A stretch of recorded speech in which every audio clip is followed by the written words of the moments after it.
you hide behind humor? Well, Paul Lynde was the master of it. Hi, I'm Chris with a K, and welcome back to the channel. This week in queer history, we're heading back to October 24th, 1966, when Paul Lynde made his first appearance on Hollywood Squares. Lynde was a sharp-witted comedian who pushed the boundaries of queer visibility on screen. So, grab your popcorn and let's dig into the life of this legendary performer and the lessons his legacy still offers us today.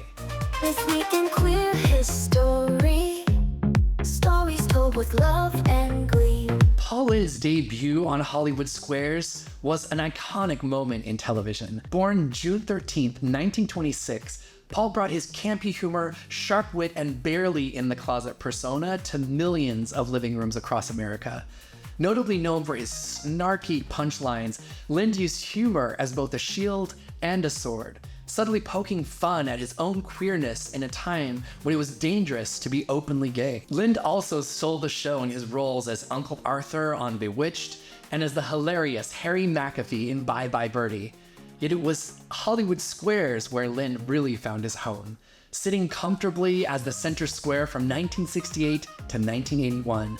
His quick wit and the ability to turn any prompt into a comedic moment made him a fan favorite. But as we dive deeper, we'll see how Lynde's humor wasn't just funny, it was a revolutionary act of queer resilience in a time when visibility came at a cost. Paul Lynde wasn't just a comedian, he was a master of camp. Camp humor allowed him to comment on his sexuality without directly saying it. He used exaggerated femininity and biting sarcasm to make people laugh. He once said, "We live in a world that needs laughter, and I've decided if I can make people laugh, I'm making a more important contribution." Hey, if you're enjoying this, please like, subscribe, and share.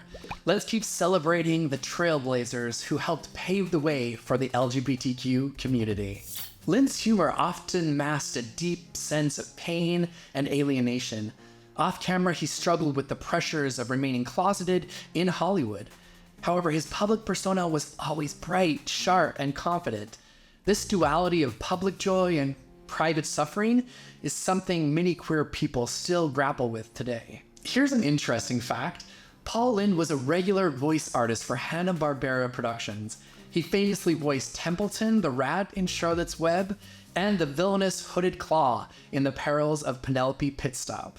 Lynde's humor, while sometimes self-deprecating, opened the door for future generations of LGBTQ comedians. He wasn't just making people laugh, he was making space for queerness in mainstream media, even if it was at his own cost.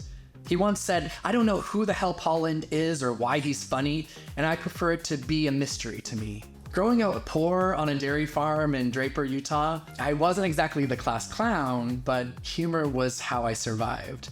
I wore hand-me-downs, I had crooked teeth and ears that stuck out like satellite dishes on the side of my head.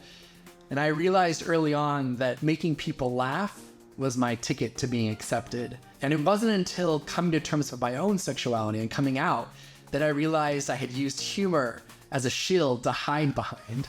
I think Paul Lynde did the same thing. As I look back, I wonder how much of his humor was a defense mechanism, just like it was for me. He spent his career laughing to keep people distracted from the truth. And it wasn't until I came out that I realized I didn't need to be the funny one to be liked. I could be myself, crooked teeth, big ears, and gay.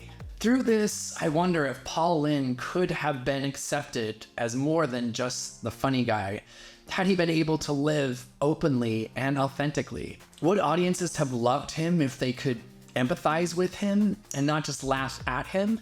Maybe not then, but now? This video is brought to you by reality game shows. From Hollywood Squares to Survivor to The Bachelor to RuPaul's Drag Race, you made us laugh, cry, and cringe. So here's to reality game shows, keeping us entertained one outrageous moment at a time. So how do we find joy and humor while staying true to ourselves, rather than using it as a mask? Let's look at 3 ways we can incorporate this into our daily lives. First, don't be afraid to embrace vulnerability. It's okay to be imperfect, and sometimes the best humor comes from those honest, awkward moments. When you allow yourself to be vulnerable, you invite others to see the real you, not just the punchline.